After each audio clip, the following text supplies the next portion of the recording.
What's up, everybody? Gaonan here, and welcome to another episode of Coaching Towards Masters. Today I'm joined by Smiley, and he's only been playing Eternal for 2 weeks, and he already hit Masters Draft, so I'm super excited to work with him since he obviously has the fundamentals down. And Smiley, where did your fundamentals come from? How did you have such great success early on in your Eternal career, quote unquote? So before I played Eternal, I watched a lot of Magic the Gathering limited content, and I really feel like I got a lot of the fundamentals down from that. And I actually got into Eternal from Luis Scott Vargas, who always is advertising Eternal. He's, I guess, one of the developers.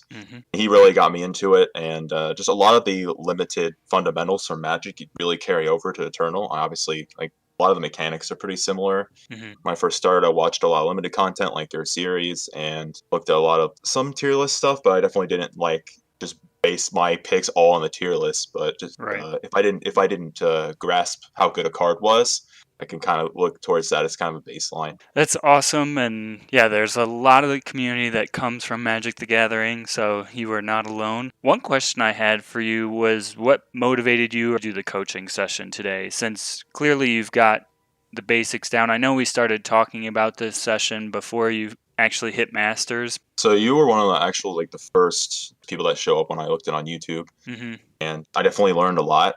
Learned something different from watching each of your videos, and felt like it would be very beneficial because I still feel like I have a lot to improve on, both drafting and game wise, and just drafting with someone just seemed like really fun to me, and just getting your take on everything. And I definitely just feel like I still have things to improve on even after hitting Masters. No, I think it is going to be a lot of fun. I think we're going to have a lot of good discussion, and it'll be interesting hearing your viewpoint compared to mine. Anything you want me to focus on today as something to look for? Staying disciplined, I think, and making sure that I don't stray too far off my color combination. Sometimes I see this really good uncommon, a really good rare, and I pick it thinking that maybe I can kind of go into that color, and it doesn't end up working out. Yeah. I feel like I say this a lot in my videos is that there's a more powerful card in a color that's not where I'm at right now, but sometimes I just take the less powerful card because it's in my colors and it's still a strong playable. So yeah, it'll be interesting. I'll make sure to look out for that as we're going through the draft. And it's a lot of and just when to get off of it too. Yeah. 'Cause sometimes you can go into that if it's a really good rare, but it's early enough. You can go into that, but Right. I just don't know what's a good time to kind of stop Yeah. doing that. Cool. Anything for the game portion? Is there any piloting things that you're concerned about? I know definitely I struggled sometimes with my redraws. Okay. Sometimes I definitely feel like either redraw a hand that I shouldn't have redrawn, or I don't redraw when I should have redrawn, and I Yeah. definitely have lost a couple games that way. And of course, sometimes sometimes that the game just works out that way where you made the right decision, but the deck didn't help you out. Mm-hmm. I think these are all good things to focus on and shouldn't be a problem to point them out when we notice those types of situations and things like that. So, yeah, I think this is going to be a great session. You ready to get into it? Oh yeah, definitely. So opening this, I'm definitely looking at the uncommons in this pack, the Bulbous Humbug and the War Wagon, I believe. I don't think Smugglers are very good to take first pick because it really locks you in the two colors.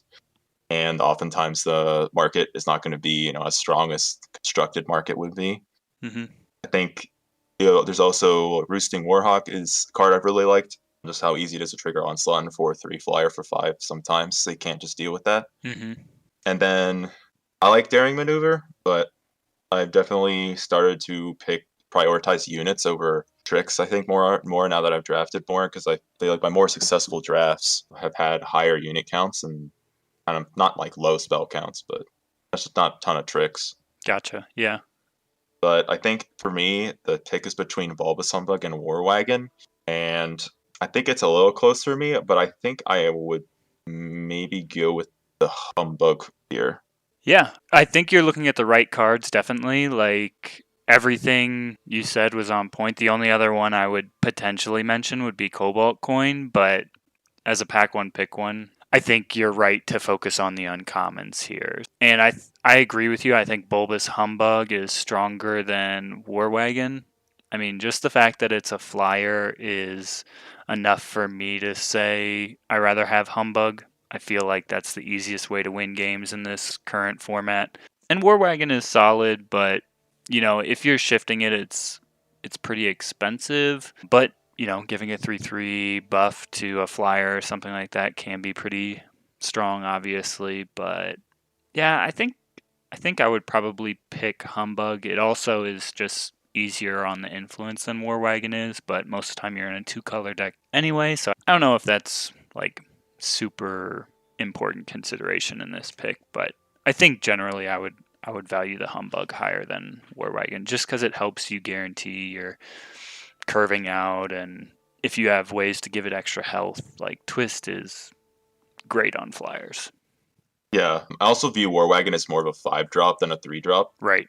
So, and sometimes like you don't have if you gotta have the board to play it. Mm-hmm. Sometimes I find like the couple times I play War Wagon, I'm playing it defensively, Right. kind of like make sure I'm not dying. And Yeah. just some like I don't know. I feel like that's just not. I haven't been super high on that card. I think as some other people have been.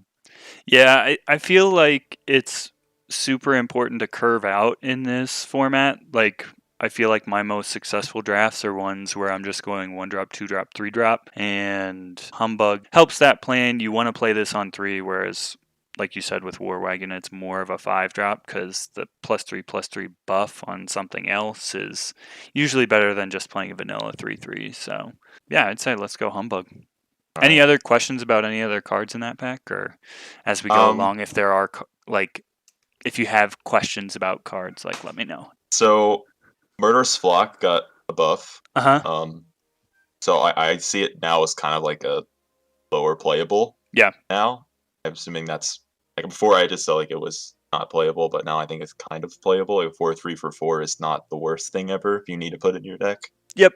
Yeah, I agree. I think Murderous Flock is definitely more playable now, but yeah, once again, it's not like a high priority pick or anything like that. Especially since just Primal, you need to have the uncommons for that deck to really shine. So there is a decent amount of scout out there, so getting a 4/3 flyer on turn 4 is not unreasonable. So here, like I'm really high on Devotee of the Sands. I Mhm. think it's a really awesome card, and I've had a lot of success with it. Three pretty decent time cards here, and Devotee, Forlunk, and Tremor Shocker. And then you have another Warhawk, which is solid. And then there's also the Fallen Militia Band, which is a card that I'm not sure like how high to rate that. I've never actually played with it. Sometimes I've gotten beat by it. Sometimes it hasn't done a whole lot for the opponent. I feel like you definitely want to be shifting that on 3. Mhm. 5 man playing it for 5 unshifted. It's just you're leaving it vulnerable to a lot of removal and stuff. And then Twin Size okay, but it's below I think below all the rest of these cards. Yeah. So if I were me, I would probably pick the Devotee of the Sands. Yep. Yeah, I think I'm right in the same page with you. Like Warhawk is solid, but I don't think it's enough to take us away from just taking another time card and staying open. And ramping is very strong. Devotee, just a 1/3 is such a good blocker early on. Stops a lot of early aggression and gets you to higher levels of power so you can play more powerful cards than your opponent. So yeah, I really like Devotee a lot. As far as Militiaman, I've not been super impressed with the card. It, like you said, it's sometimes it can beat you, sometimes it does nothing. I think it's just a high variance card because of that.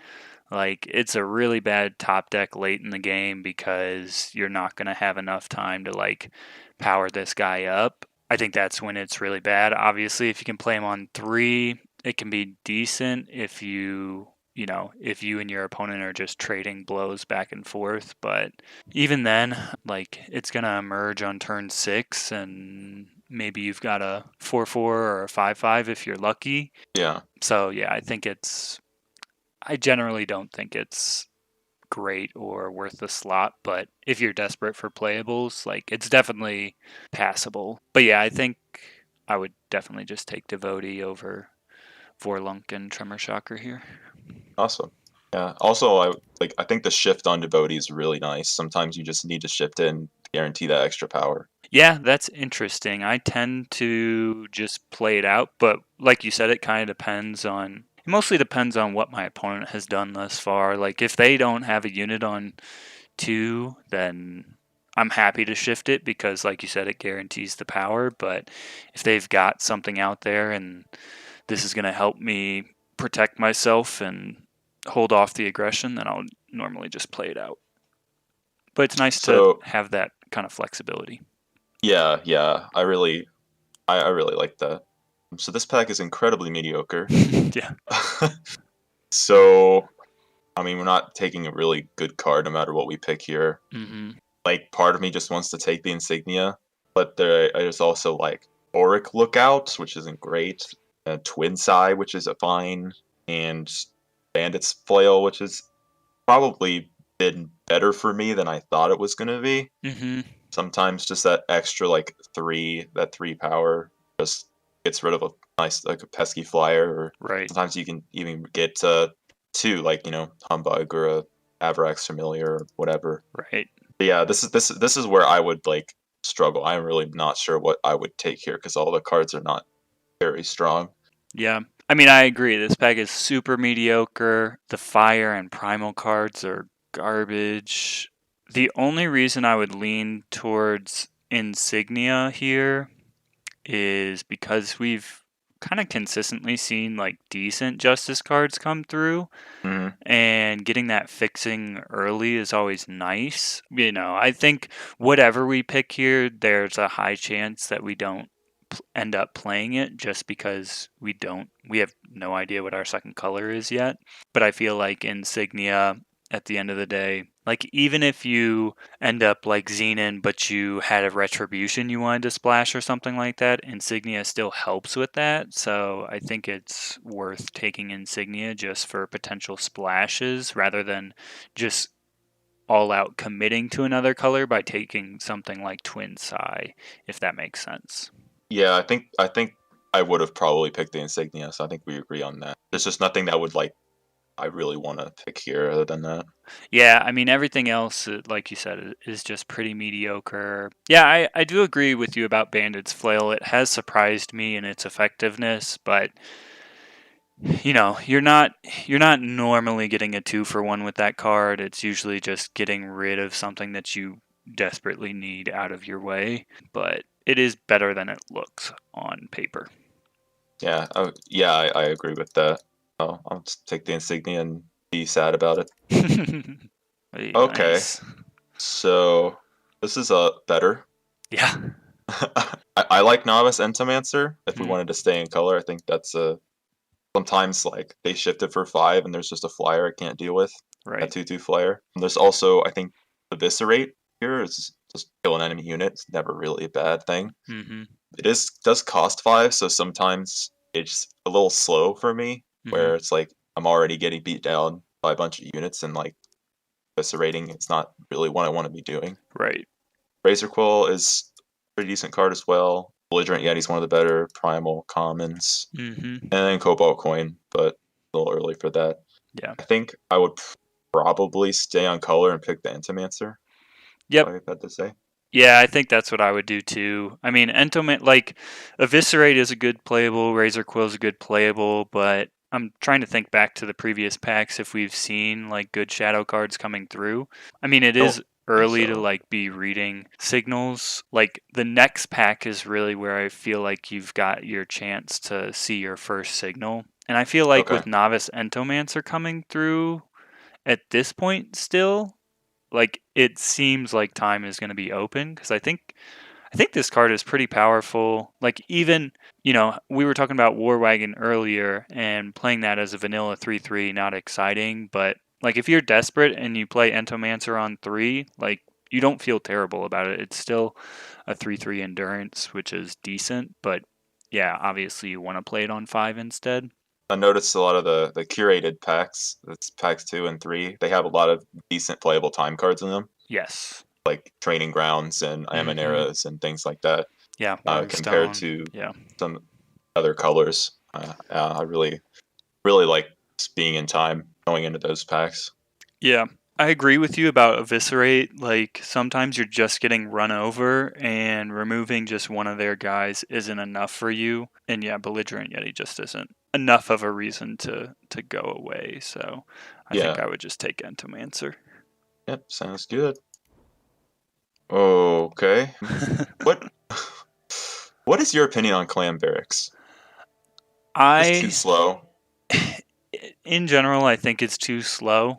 Like, you're going for like super high value late into the game. Like, you need a lot of repeatable scout effects for this to be worthwhile. Things like Blurry Chaser, and, by the time you're playing this, you've probably already used all your twists on your Blurry Chaser, so Right. it's not like you're going to get a ton of value off of it. I mean, it's not terrible, but I've had it in a 7-win deck, but I don't think I played it once because I was just killing my opponent before Right. I even got Right. to 7. So I'm pretty low on it, but I think it is like a decent top end just because if you can create a stream of 4/4s, obviously you're going to win the game at that point. So fifth pick is around where you start looking for signals, you would say?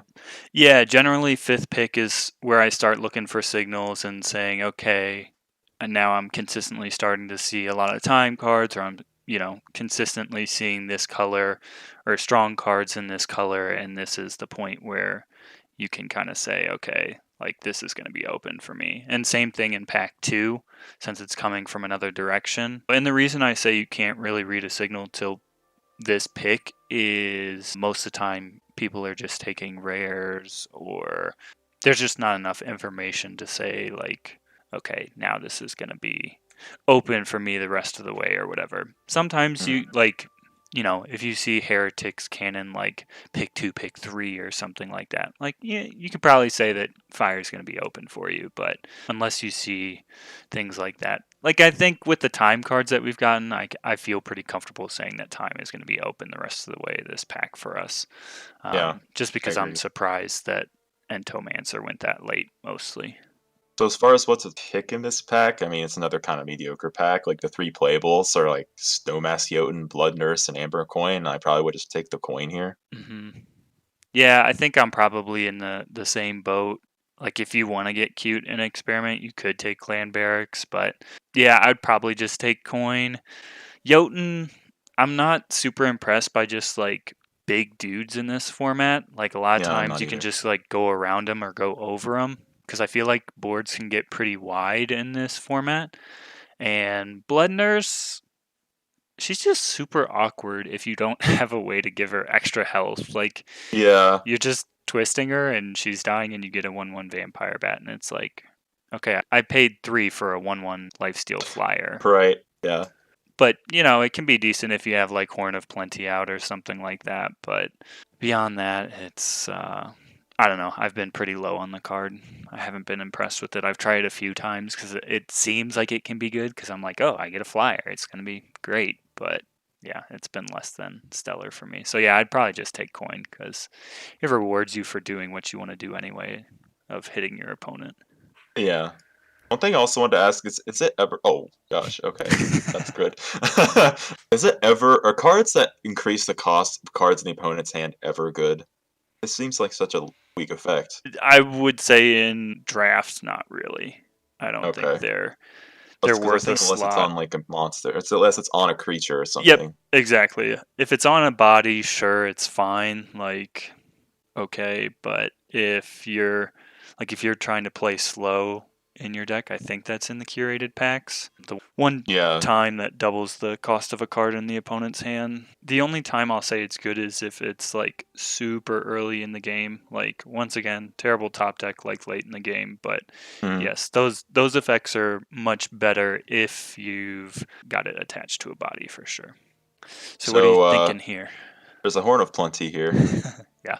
One thing I did kind of see is that there's two not terrible Justice cards here, and then a Mm-hmm. Razor Quill. Yeah. So I guess that's something to kind of note. But Horn of Plenty is just really solid, and we're in time, so I think just pick Horn of Plenty here and be happy with it.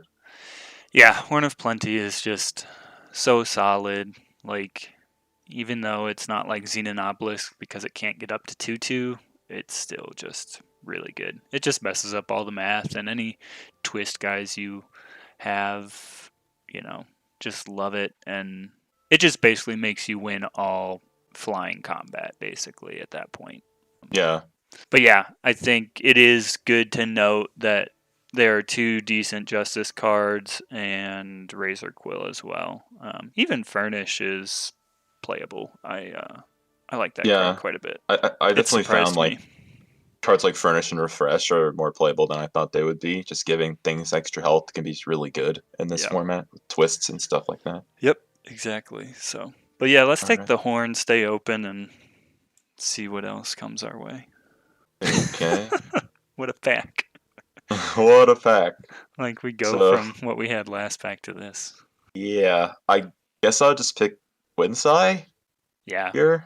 I mean, the rest of the cards aren't very good, so Yep, that's what I would do too. Like, there's no part of me that wants to play Temporal Adept, and everything else is pretty bad. Like, the only maybe other playable card is like Fledgling Owlet, and that's like pretty questionable as a 1/1 flyer for 2, but if you can get the warp value, obviously it's better. Yeah, I would just take Twin Sai. all right, cool. Oh gosh, End of the pack is not being nice to us. no. I guess I'd pick like Bend Off.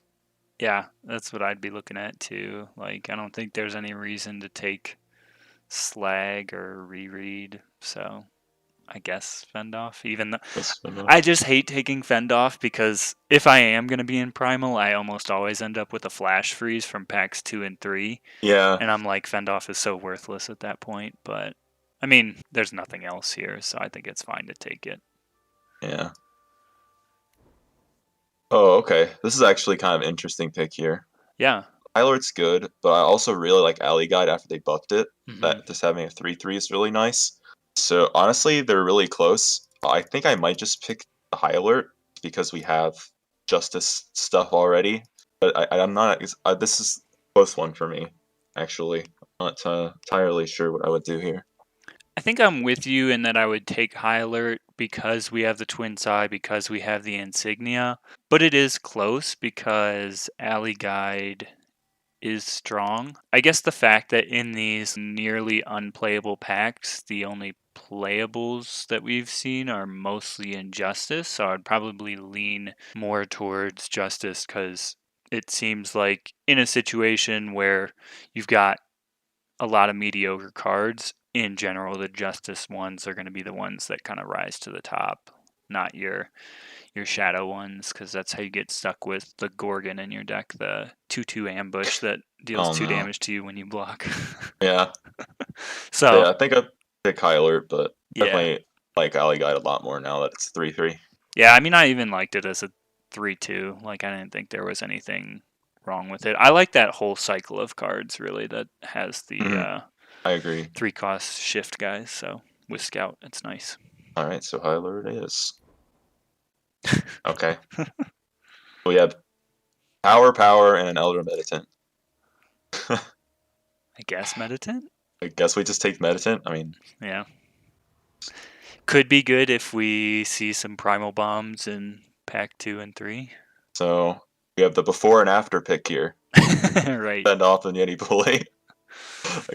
We're not playing either of these, so I would imagine. So probably just pick Bend off Yeah. I think we're more likely to play Fend Off than Bully. and then a heist. Yeah, that was a sad ending to that first pack because it started off really good. Yeah, Like, it's weird. The time kind of dried up at the end there. it did. Yeah. Speaking of slow, the fire uncommons are pretty decent here, Yeah. but there's also just an Argentport Soldier, which I think a 3/2 for 2 in this format's pretty good. Hmm. Um, but I think if I weren't picking the Argenport Soldier, I would pick like a Rusty Grenamotive, I think. Yeah. Yeah, I So think that's where I would be too. If you didn't want to take Argenport Soldier. And I mean, Argenport Soldier is just a vanilla 2-drop, and we're not like super into Justice. mhm. And I think Rusty Grenamotive is significantly better. Mhm. Like Blake and Apprentice sometimes just doesn't do anything. Draw it late game and they already have a board, like it's not gonna do much. Right. I agree that we are by no means are we committed to Justice at this point. I think I feel like we're committed to time still, even though it kind of dried up at the end of that first pack. So I think we kind of want to stay open here and just I take the most powerful card to with take the Rusty. Rusty. Yeah, I think so. Okay. Holy crap. Crystallize. Uh How many primal cards we got? Like 2? yeah, 2 Vendoffs and an Elder Medicine. What an end. I guess it was similar to how pack 1 went, where the cards just kind of dried up at the end. Alright, so So we're sweet. already at This is 28. 17 Yeah. power here. If we're playing all of these cards. Yeah, I I feel like we maybe cut 1 to go up to 18, but yeah, do we have any other playables? oh, this did not turn out. But I feel like this just wouldn't have turned out really no matter where we went, Yeah. honestly. I don't think there was another direction we should have gone or even could have gone. So I think we were in the right place, but yeah, the cards just like it's shocking to me we didn't get a single behemoth. Like what? It's a Yeah, common. no behemoth. No behemoths at all. Jeez. Yep, just are so small. Like this deck is just so tiny. Yeah, which is weird for Combre. Like normally you think big time fatties and overstated justice units, but it seems like our game plan is going to be stall on the ground, win in the air, or like just gum up the ground. Yeah, we just don't really literally have anything else to play. No, we don't. Unless you really want to go deep on that coastal blade barrier and play grit for the warp value, I guess. Oh man, grit. Not playing Death Pit. I would probably cut like one of the bad units and play at 18th power, but maybe So there's do not a you? reason for it. I don't know. Like we have 2 Devotees and Avarax Familiar and Humbug, which all kind of help us get to that 5 mark. Like we literally don't have a 6 drop. Yeah. Because So are you flooding out would thinking? just hurt, I feel like. Yeah, But we do, like, kind of desperately want to get to 5. we do. So maybe it is worth cutting 1 unit. Do you think it's Diplomat, Spell Sword, or like Armor Smith? Ooh, that is a sad choice. It is. I mean, I don't think we're going to be aggressive enough for Spell Sword to matter. No, I don't think so either.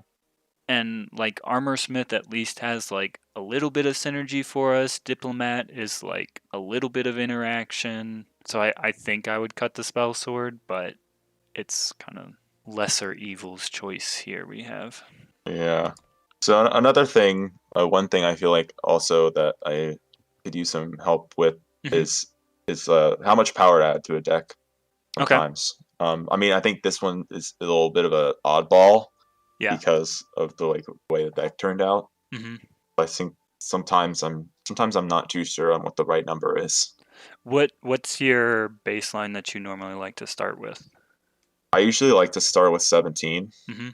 and then add kind of like a add or go down from there, depending on like cards like Lingering Influence or Seek Power or stuff like that. Yeah. I think 17 is where I usually start. Yeah. Yeah, I think that's generally this where you want to be. And yeah, I've definitely found myself like going down to like I've played 15 power plus some additional seeks or lingering influence like multiple times in this format. Or if I just have like a lot of scout, sometimes I feel comfortable going like down to 16 or something like that. But yeah, I think 17 is kind of the sweet spot. If my curve stops at 5, I'm usually playing 17, but a lot of our 5 drops are like, as sad as it sounds, are like our most powerful cards, which I guess they should be as 5 drops, but hmm like we desperately want to get to 5 so that we can shift Entomancer, we can play the Horn of Plenty, we can interact with our opponent's board with our relic weapons or warp sentinel off the top of our deck. So I think playing 18 in this scenario makes sense, even though like if my curve looks like this, I would probably play 17 a lot of times. Just because 17 lets you get to 3 on curve very hmm consistently, and 18 can get a little sketchy as far as flooding out. Like with the redraw rules and stuff like that, a lot of times you can kind of cheat on power a little bit, but I think 17 is, yeah, a good starting point. Is 18 where you would have been with this deck too? Like, had you been doing this on your own, you think? I think I probably would have stayed at 17 Hmm. and just played the extra unit Yeah, just because of because my curve stops at 5. That's probably what I would have done. yeah. I mean, But the reasoning of like getting like we need to get to 5 is definitely makes a lot of sense. yeah. And I mean, I am a little nervous about 18 just because we have the Devotee, we have the Familiar, we have Humbug. Like, all these cards are going to help us get to that 5 drop slot, but I still think it's okay. Any thoughts, questions? I don't like this deck. Yeah, this is definitely not the deck that I normally like to play in this format. Have you found that there's like a certain type of deck you enjoy in this format, or one that you think is above the rest? So I think Fire X is pretty strong. Hmm.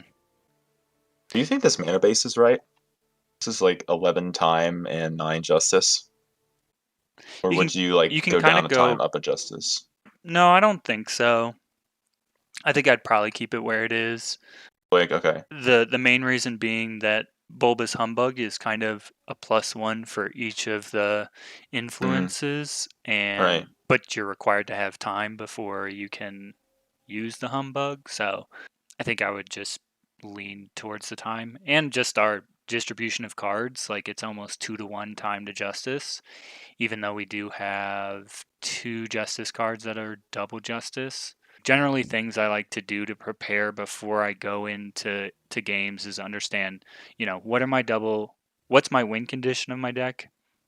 What's my game plan? And then 2, what are my double influence cards, or what's the influence requirements I need to hit to make sure I can play everything in my deck, because obviously if you can't play your cards, they're not very good. Right. Do you have a prediction for this deck on how well you think it'll do? Definitely 7. Easy 7. Uh I honestly think What would I'd you be be happy happy with with? like 4 with this. Yeah, that's kind of where I'm at, But I think sadly. it's more like 2 or 3 as sad as it is. Yeah, Maybe. yeah. It all depends on what we run into. If we're up against like other value-oriented decks, I think we have a pretty good shot at winning, just because other colors might not have as many flyers. And we've got a pretty good deal of interaction to get other flyers out of the air. So I like that about the deck. At least we've got Dispel for that when that Heretics cannon shows up. Or the Coastal Yeah. Diplomat. What a blowout. Oh man. Do you like to look at practice hands before you go in? I guess Yeah, that's a good way sometimes. for us to practice too. Like, do you do initial draw, redraw if you would redraw it and then go back to initial draw? Or how do you like to do Yeah, it? yeah. Yeah, cool. I mean, these hands look pretty good.